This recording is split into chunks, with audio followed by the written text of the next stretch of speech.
Hello guys, here we have the new update. Russia lost their breach in the Bryansk region. It is not far away from the Ukrainian border. The village of Rudna-Kata, and here is the small river, and the breach is going through this very important road. Russia used this road to supply their forces and group very close to Ukrainian border, and before Russia attacked actually from this place. Just for info, this is the Chernigiv region, which is bordering Kiev Oblast. And yeah, there is no actual fight on Ukrainian territory, but Russia sometimes sent the sabotage group that might disturb the operation of Ukrainian border control services. They sometimes even attack Ukrainian vehicles and even our border guards. So with today's strike, Ukraine actually cut supplies for Russian army in this region. And the roads here, they're very critical because the terrain is swampy, there are lots of the forest, so you cannot carry any sort of the goods out there easily. So here we have the breach. By the time of the Kaboomed, Ukraine recorded with the help of the surveillance drone. Here we have some of the photos. You may see that the bridge is mainly destroyed. It just collapsed and unable to carry heavy vehicles. Maybe Russians may put some of the wooden rails here to make at least some connection possible. But what is interesting about this bridge, that it was kaputted with the help of the FPV drone. You may see the FPV drone is flying here.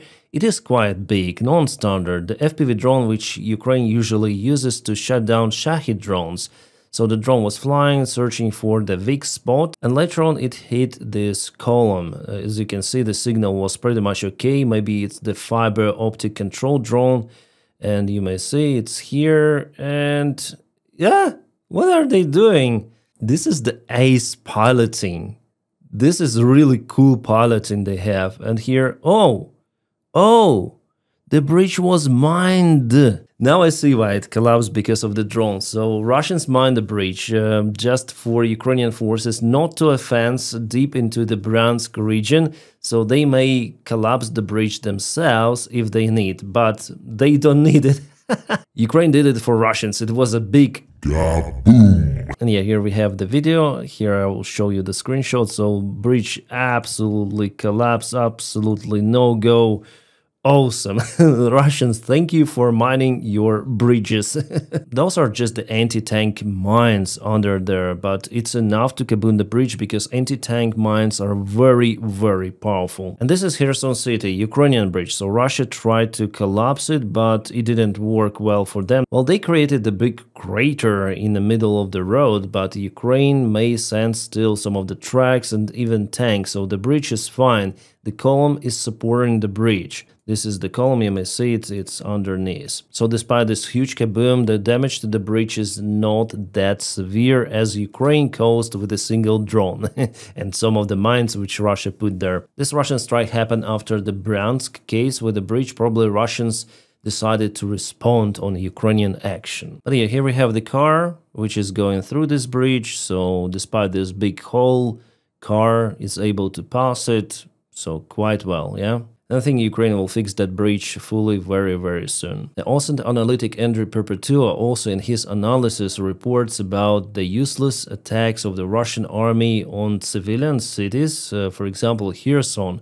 What possible purpose is there in shelling a random town this much? It is not a front-line town, there is no military, it cannot be assaulted, it's literally just attacking civilians with grads with no military purpose. Russia will never ever assault or capture this town. Actually, it's not Kherson itself, he spoke about Belozerka, and yeah, it applies also on Kherson. Russia even uses FPV drones to hunt Ukrainian civilians and their cars. There are tons of the videos coming from Kherson, and there was the case also posted in Washington Post, I guess Trump saw it, how Russians attacked the apartment with infant who was 6 months old or something. So yeah, Russians unalive civilians regularly. And they call Kherson region together with Kherson a Russian city. They put this settlement in their constitution and at the same time attack the town with rocket artillery systems, gliding aviation bombs and FPV drones. Guys, this is beyond understanding. Well, the only purpose is just to terrorize Ukrainian society. Okay, this is before the Russian group Vostok liberated the village of Zeleny Guy. Well, this is happening in Kamar direction. This photo was posted on 26th of July, so several days ago. no. But this is what happened the day after. You may see the Ukrainian soldiers with the flag of the Brotherhood. The special unit of Brotherhood from the center of Timur Gur MO Ukraine, so from military intelligence. So yeah, Zeleny High was liberated the day after, and sorry guys, I had to censor this. Fatality. Yeah, at least one fatality went on camera here. So again, it shows the Russian PR actions with those flags. Then they go somewhere with a flag just to make a drone photo or something like that for Russian local commanders to send those photos to the higher command to get promotion. I don't know, maybe some allowances for their salary. And that is how the high Russian military command is unaware about the real situation. Do you think that Russian generals will send those photos with the Ukrainian army at the same spot the day after? No, absolutely. Oh boy, this photo was taken in Russia. Just look at how many motorcycles were delivered by China to Russia. And this is not for commercial use, no. Those motorcycles will go to the Russian army itself.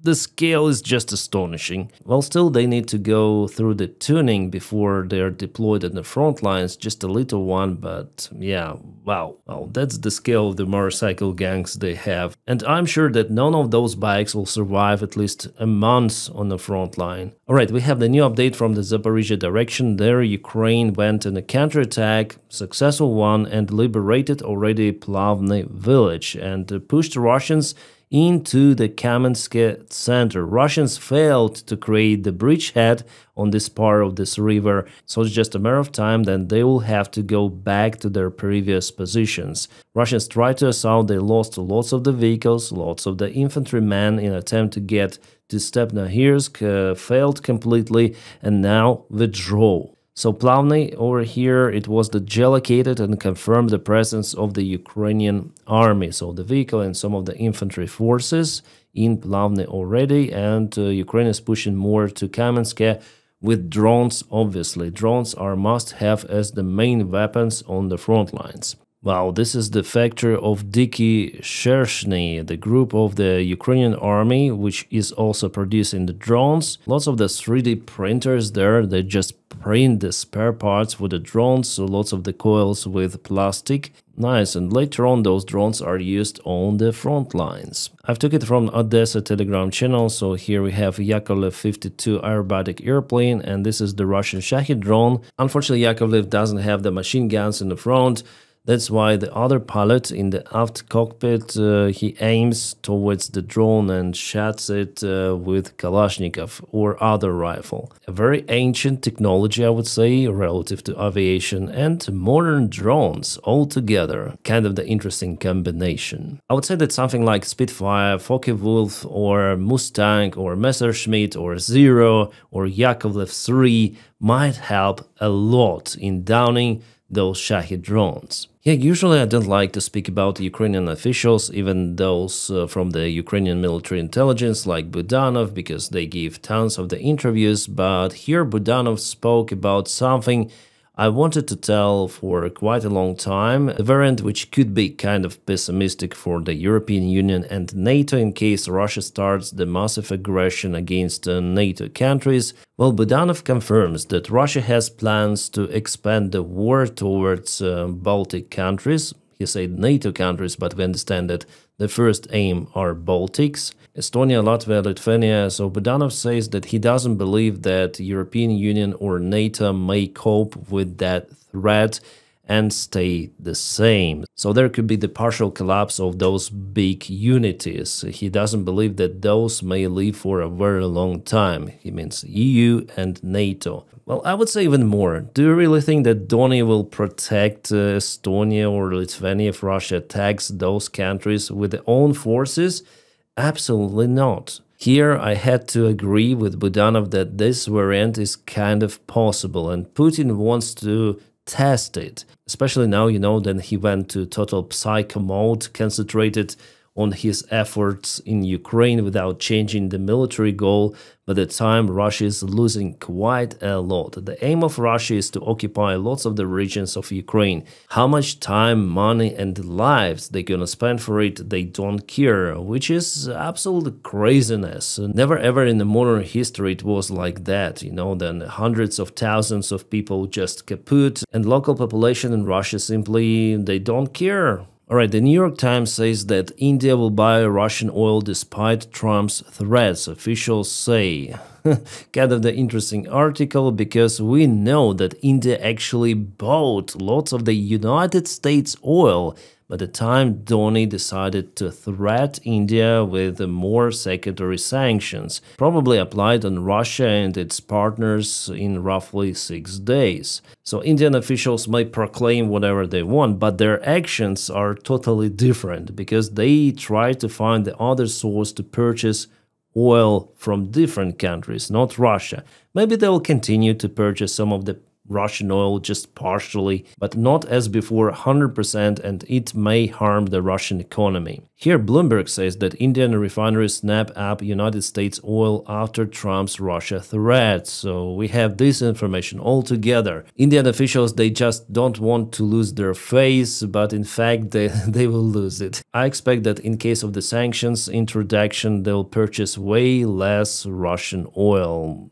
Awesome news, awesome. So you need to check different sources, you see, that source, this source, and then compare and to came out with your own conclusion. Alright, Ukraine is launching the new drone waves to hit Crimea, Krasnodarsky Krai, Tula, maybe Bryansk, and other regions of Russia.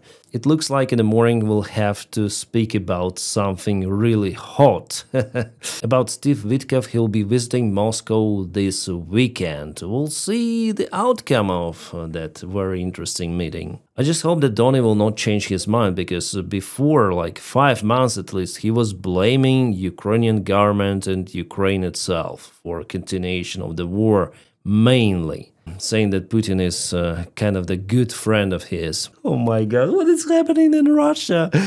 Guys, when I first saw this photo, I was like amazed that this prick, he was awarded with the Medal of Hero of Russia. Oh my god. I didn't tell about this stuff because, it's the long Santa Barbara and I monitor Russian channels, that's why I know what I'm speaking about. This is, I think, Andriy Saratuk, the name of the guy, call sign Tiger. Well, he's the commander of Brigade of Death. It's not the official name of brigade, no, but that is how Russian soldiers call it. Officially, it's 25th Brigade of the Russian Army, but what this command does in this brigade is absolute mind-blowing. Well, this brigade is famous for zeroing on soldiers at the large scale.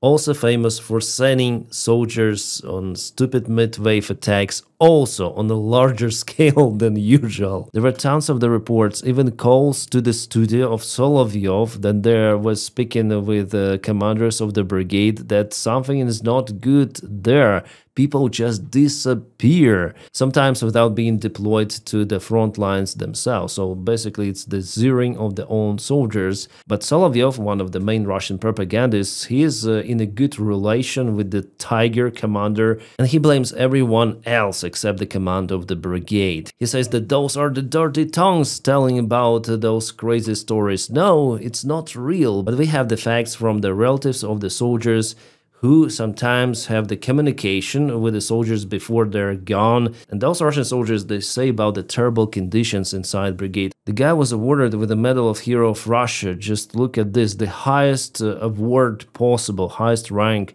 award in Russia. And Belousov is okay, Putin is okay. Maybe Putin likes those bastards, because 155th Brigade is the favorite ones for Putin. That unit was involved in the war crimes in Kiev Oblast, Bucha, Irpin, Gostomel. Yeah, this is absolutely like astonishing. I don't have words like, and especially those Russians who serve in this particular brigade and those Russian military bloggers who know about what is happening. Sometimes they write real things and they're shocked as well. Wow, yeah, sorry guys, I'm damn tired today. There are lots of the news, but I want just to relax a little and speak about Donny. On this channel, while Donny is turning his face towards Ukraine, I'm not blaming him, but I'm making fun, okay? I'm free to make fun of Donny, and sometimes it is just hilarious. So this is the tweet from GOP, so from Republican Party of United States of America. The one big beautiful bill will drive the return of the great American car. They put two American flags somehow too. And here we have making automobiles great again. Donny tried to comprehend what is behind Donald Trump. Actually, guys, it is my first car, like a car which I drove after obtaining my license. Then I was 18 years old, and before that car was my grandpa's car. He bought it in 1979. It is a Russian vehicle. It has nothing to do with America, not Russian but Soviet. Okay, Soviet vehicle was 2101, which was copied from Fiat. Yes. Then I saw this image, I say, wow, this is the car which I drove, and it's not great. It's not even close to be great. This is how it looks. Well, mine was the white color. I think that white really fits this car. Well, the only plus for this car that it is damn cheap. All of the spare parts and everything, they're pretty much accessible. However, compared to really American-made cars, it's just a crap on the wheels. But I still love this car because it belonged to my grandpa, you know, my childhood associates with this car. Later on I drove it, and after all I gave it as a present to my friend because he needed some of the wheels, and I bought Opel Astra. But still I like this car because it was my first one, first love. Those relations were not ideal, but the car is nice, and seeing it over here, it was so hilarious, guys. In community notes they wrote that it's Lada. Lada is the expert name of Lada. Internal name is Zhiguli, especially this first variant was 2101. It's the first car which they designed, so it's Zhiguli. And after it, after some time, there were Lada. The car is plain as an X, and it has no any safety features, no any electronics. Everything is pure manual classic. So probably Donny was disappointed with Tesla, right? And he said, give me Lada, give me that freaking Lada from 80s or even 70s. Oh guys, this part of the video is just for laugh, you know, and we have something to laugh about in United States politics. As usual, guys, please check out my channel for another videos. From the latest one, we have the real sanctions applied on Russia by Ukraine. There was the major strike. Probably it's gonna happen again this night because Ukraine launched so many drones already. They are flying. And yeah, there was the frontline update and day of the Russian paratroopers. Drunk people on the Russian streets. I would say that the Russian paratroopers are ended with Gostomel mission. They were annihilated there, and not many Russian Z channels actually recalled that operation. And guys, my regular updates are possible just because of your support on Patreon. That's why, my friends, if you want to support my motivation, you're very welcome to join me on Patreon. The link for Patreon is in the video description just below. If you don't have that opportunity to support me there, just press your like to this video, and by doing so, you really help me a lot. I wish you all a peaceful sky wherever you are, and have a great time.